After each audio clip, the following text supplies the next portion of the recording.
আসসালামু আলাইকুম সবাইকে, অনেক দিন পর সবাইকে বড় একটি ভিডিওতে স্বাগতম।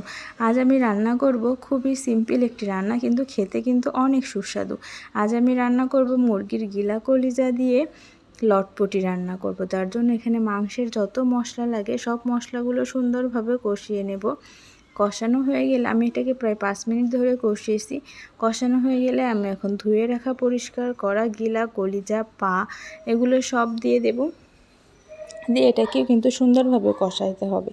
আপনি মাংসের মশলা যত কষাবেন তত কিন্তু মাংস কেন সমস্ত তরকারি বলেন মাংস বলেন, আপনি মশলা যত কষাবেন তত কিন্তু তরকারির স্বাদ দ্বিগুণ বৃদ্ধি পাবে। মশলা কষানোর কাছে কিন্তু সব কিছু।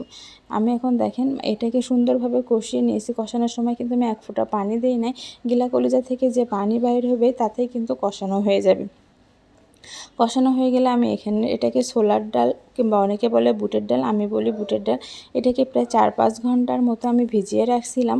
এখন এটাকে সুন্দরভাবে ধুয়ে নেব।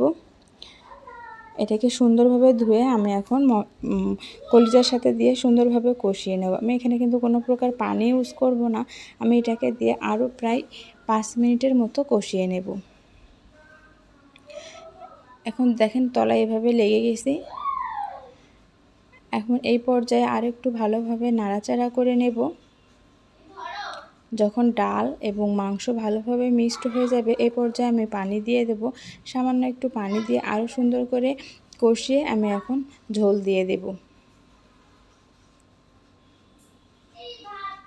ঝোল দিয়ে একটু সুন্দর করে নাড়াচাড়া করে নেব। যখন আমার ডালটা ভালোভাবে সিদ্ধ হয়ে যাবে, ডালটা দেখেন সিদ্ধ হয়ে যাবে কিন্তু একেবারে নরম হয়ে কিন্তু ক্ষীর হয়ে যাবে না, তাহলে দেখতেও ভালো লাগবে না, খাইতেও ভালো লাগবে না। আমি নামানোর কিছুক্ষণ আগে একটু ধনিয়া পাতা দিয়ে দেবো। এটা অপশনাল, আপনারা চাইলে দিতেও পারেন, না চাইলে স্কিপ করতে পারেন। তারপর আমি একটু জিরা গুঁড়া উপর থেকে দিয়ে দেবো। আমি সমস্ত তরকারি মাংসের মশলায় জিরা ইউজ করি। জিরা ঘ্রাণটা আমার কাছে খুবই ভালো লাগে। যদি আমার এই রান্নাটি আপনাদের কাছে ভালো লেগে থাকে অবশ্যই আমার চ্যানেলটি সাবস্ক্রাইব করবেন এবং লাইক কমেন্ট শেয়ার করতে ভুলবেন না। ভালো থাকবেন সবাই, আল্লাহ হাফেজ।